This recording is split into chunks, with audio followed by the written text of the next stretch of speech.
je n'ai jamais annoncé de chaos ici. Non, je n'ai jamais annoncé de chaos. J'ai plutôt dit que les différentes mesures, l'élimination des candidats peut entraîner une crise. Vous avez dit chaos. Non, jamais. Arthur, ce mot n'est jamais sorti de ma bouche. Le chaos dont tu parles n'est jamais sorti de ma bouche. J'ai fait plusieurs émissions ici et j'ai toujours dit qu'il n'est pas bon que la question du retrait des candidats entraîne une crise en Côte d'Ivoire. Arthur, tu as dit qu'il n'y avait pas de crise. Mais il y a des morts. On a tiré sur les gendarmes. C'est un mort. On a brûlé des personnes vives à Nayo. C'est des morts. Mais ce que on parle des chiffres, il y a eu, tout s'est globalement bien passé. Mais il y a des zones où il n'y a pas eu d'élection du tout. Même si vous ne considérez pas ces personnes comme des Ivoiriens. Ah ouais? Oui, non, tu ne le considères pas. S'il vous plaît, ne parlez pas mais de ça. Justement, mais Augustin, il n'a jamais dit. Non, mais il me prête des mots, je lui dis ce que lui pense. D'accord. Voilà, donc il faut qu'on sorte de ça. Vous n'avez jamais prédit le chaos. Je n'ai jamais prédit le chaos. J'ai dit que la Côte d'Ivoire va au devant d'une crise. L'idée, c'est de tirer les leçons de ce scrutin. J'ai ici dit que la Côte d'Ivoire va au devant d'une crise. Et la crise était là, et la crise a eu lieu. Il y a eu la crise. Il y a eu la crise. Il y a eu un gendarme qui a été tué. Il y a eu des morts. Il y a eu des gens qui n'ont pas voté. Maintenant, il se trouve que vous êtes venu avec des éléments de langage de mon jeune frère Arthur, à Landry, Arthur, en passant par il faut féliciter les forces de l'ordre, il faut féliciter. Non, mais je pense qu'on n'est pas à ce niveau. Aujourd'hui, il y a eu des élections, il y a des partis qui ont pensé qu'ils avaient la capacité d'empêcher un vote. Ça n'a pas eu lieu. Ils n'ont pas eu cette capacité. On le note. Mais moi, je me projette dans le futur. J'ai dit, il faut que ces personnes qui ont fait ces appels analysent les choses autrement. Mais il faut être clair sur ces choses-là. On ne peut pas dire qu'on a fait une élection où il n'y a pas eu de problème. Il y a eu des problèmes. Il y a eu des problèmes qui sont énormes. Il y a eu des morts, il y a eu des manifestations. Il y a eu à Yamoussoukro, il y a eu un couvre-feu. Il y a eu un couvre-feu en pleine ville à Yamoussoukro pendant 2 jours. Aujourd'hui, il y a un arrêté interministériel qui interdit toute réunion qui n'est pas liée aux élections pendant 2 mois. L'arrêté interministériel existe. Vous voyez, vous ne mesurez. Quand vous dites les Ivoiriens ont montré de la maturité en refusant les mots, les appels, c'est votre interprétation des choses. Mais il y a des gens qui peuvent dire que les Ivoiriens ont eu peur de ne pas d'aller aux élections, ou bien les Ivoiriens ont eu peur. Parce que moi je dis bien que depuis 1995, même s'il y a 10 personnes ou bien 100 personnes qui votent, c'est un État qui organise son scrutin.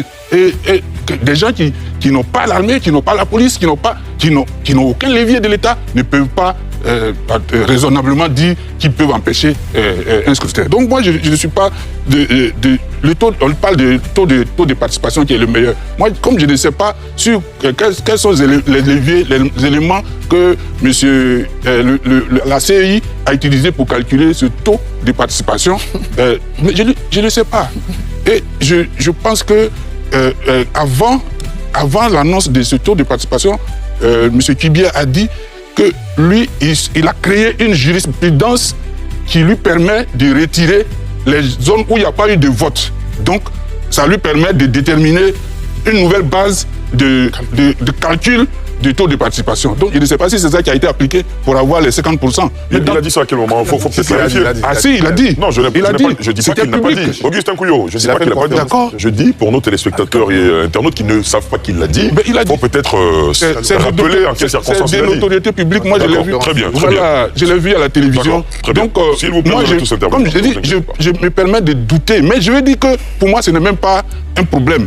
Pour moi-même, je suis allé voter. Parce que je me dis que rien ne m'empêchait de voter, j'ai voté. D'accord. Voilà, donc pour moi, ce n'est pas un problème. Mais j'ai dit qu'il y a eu une crise. On est sorti de la crise, il faut aller de l'avant. Ah mais oui, absolument. S'il vous plaît. On a eu la crise en 95. Après la crise, on est allé de l'avant, les gens sont allés aux législatives. Il y a eu la crise en 2000. Après la crise, on est allé de l'avant. Il y a eu la crise en 2020, 2010.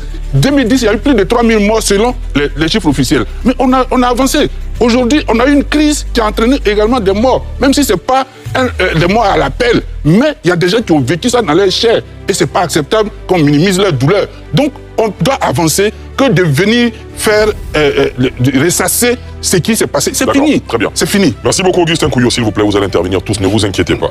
Monsieur Moustapha nous appelle de Boaké. Pour lui, il y a une relative maturité du peuple ivoirien. Et finalement, pour lui, le message de la violence ne passe plus, ne progresse plus en Côte d'Ivoire. Monsieur Moustapha, bonsoir. Bonsoir, monsieur Ali Garasouba. Vous nous appelez de Boaké, c'est bien cela? Oui, je vous appelle de Boaké. Allez-y pour votre développement rapidement, s'il vous plaît. Je voulais, parce que la première question, comme je ne sais pas si c'est une question, parce qu'à entendre parler l'intervenant qui vient de finir tout à l'heure, à chaque fois quand il parle, on a l'impression d'être dans une autre Côte d'Ivoire. S'il vous plaît. Il faudrait qu'on le dise une fois pour toutes. Quel que soit dans le camp où on se trouve, on n'a plus besoin de violence. La violence n'arrange personne. La Côte d'Ivoire, nos dévanciers nous l'ont légué. Et nous, on a le devoir et l'obligation de léguer cet héritage à ceux qui viennent après nous. Donc aujourd'hui, tous ceux qui s'asseyent pour crier haut à la violence ou à la violence, quel que soit dans le camp où ils se trouvent, il faudrait que les Ivoiriens, de façon unie, mettent une croix sur la personne. Nous voulons quitter dans l'étape pays pour arriver dans l'étape nation. Et pour arriver à l'étape nation, c'est pas avec ce genre de discours. Donc l'intervenant qui vient de finir là, je souhaiterais qu'il prenne son bâton de pèlerin pour prôner plus la paix, la solidarité entre les Ivoiriens.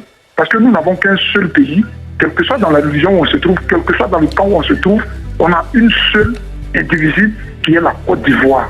C'est un patrimoine qui est confié à nous tous et chacun a le devoir et l'obligation de sécuriser ce pays. D'accord. Merci beaucoup, M. Moustapha. Merci beaucoup. Évidemment, je vais vous permettre de réagir, Augustin Couillot, parce qu'il vous a cité notamment. Allez-y. Bon, je ne sais pas si le monsieur, il m'a écouté, mais je n'ai pas prôné la violence sur le plateau. J'ai dit que avant la présidentielle, j'ai dit que... Vous avez tiré sur la sonnette d'alarme? Oui, qu'on allait au-devant d'une crise. Et que je n'ai jamais prôné le chaos en Côte d'Ivoire. Et je n'ai jamais dit que la Côte d'Ivoire allait connaître le chaos le 25 octobre. Donc, j'ai dit que je n'ai pas dit ça. D'accord. Et que je n'ai pas... À l'instant, j'ai pris la parole, j'ai dit, je n'ai pas prôné, je n'ai pas dit que la Côte d'Ivoire devait rentrer en crise. J'ai dit, il y a eu des crises. C'est moi-même qui dis aujourd'hui que ce qui s'est passé, ça s'est passé, mais il faut aller au-delà de l'avant. Et c'est ce que j'ai dit. Mais s'il a entendu ça, il ne peut pas tenir ce discours qu'il est en train de m'accuser de tenir. Et je ne suis pas d'accord avec ce genre de discours. Et vous avez le droit de le marteler, évidemment. Vous allez intervenir, ne vous inquiétez pas. Landry Couillot, c'est à vous. Ali, au-delà de ce plateau, il ressort de la réaction des Ivoiriens que bon nombre d'entre eux sont déçus de ce qu'il n'y ait pas des morts qui jonchent les rues. Nous avons lu les commentaires sur les réseaux sociaux. Nous avons entendu, nous avons des voisins. Une certaine prophétie nous annonçait l'apocalypse. Et c'est sur le fondement de cette prophétie, au-delà des mots d'ordre de leaders politiques qui ont plutôt préféré avoir des propos édulcorés, incapables d'assumer leur leadership et leur engagement. Des jeunes sont sortis. Des gens comptaient les heures le 25, espérant une certaine éruption volcanique. Mais pendant ce temps, il y a bon nombre d'Ivoiriens qui se sont tués en priant pour la paix. Pendant ce temps, les intentions de prier, les intentions de penser étaient pour la paix. Et si on dit que les Ivoiriens avaient peur de qui? De qui avaient-ils peur? Qu'est-ce qui les faisait peur? Quelle était la mécanique engrangée pour que les gens aient peur? Je ne crois pas que ce soit l'État ivoirien qui leur fasse peur. C'est plutôt l'annonce de la catastrophe qui leur faisait peur. Donc si des gens se sont abstenus de sortir parce qu'ils avaient peur, il faut bien trouver le point fouetard ailleurs. Il faut assumer, il faut dire, c'est important. On nous dit, il y a eu 44 000 forces de défense et de sécurité sur l'ensemble du territoire national. Ça dénote que, comment dirais-je, on n'était pas très serein, etc. Mais souvent j'en ris. C'est-à-dire, un État sérieux n'est pas celui à qui on dit, regarde de l'autre côté là-bas, on se prépare quelque chose contre toi, et puis on va s'arrêter là, le chef d'État va dire, les nageurs au Doran, on vous voit venir. D'accord, non, je termine, Ali. Ali, vous savez, il faut que les Ivoiriens se rendent compte qu'enfin nous avons un chef de l'État qui, face à la menace, apporte une réponse appropriée. Alassane Ouattara était en face de deux adversités. Une adversité démocratique et électorale, et une autre adversité qui était de l'ordre de l'insurrection. Et lorsqu'on voudra me dire que c'était une insurrection les mains nues, c'est faux, puisque nous avons les éléments qui nous ont été présentés, des militants tenant des armes à feu, et il y a même un gendarme qui était tué. Donc face à ça, on ne peut pas s'étonner que l'on ait pris les dispositions qu'il fallait prendre face à la menace. Et si on a pu contenir cette menace-là, il faut féliciter l'État. Parce que le rôle du président de la République est de garantir la paix et la tranquillité. C'est son rôle, c'est sa mission au titre de l'article 54 de la Constitution. Il aurait échoué. Il aurait échoué. Et si la Côte d'Ivoire basculait, c'est vrai que dans certaines zones, il y a eu du grabuge. Mais le rôle de l'État est de rétablir l'ordre. Vous ne pouvez pas empêcher tous les voleurs de tenter de mener leur forfait. Mais lorsque c'est fait, lorsqu'un crime, un délit est fait, il va falloir rétablir l'ordre. Et c'est ce qui a été fait. C'est pourquoi est-ce que ce soir, nous sommes sur ce plateau. C'est pourquoi est-ce que ce soir, nous pouvons nous exprimer, chacun selon son point de vue. Et c'est important de le préciser. C'est pourquoi est-ce que ce soir, à Nayo, des leaders politiques comme Charles Blé Goudé se sont rendus, ont traversé la Côte d'Ivoire pour se rendre à Nayo parce qu'il y a la liberté de circulation et les gens sont sécurisés. C'est le rôle de l'État. Très bien. Et donc, face à ce que l'on annonçait comme étant une crise ou une catastrophe, quelle que soit la terminologie, le rôle du président de la République, chef de l'État, était de pouvoir contenir. La réponse a été efficace. Nous regrettons les pertes en vies humaines. Oui, nous les regrettons.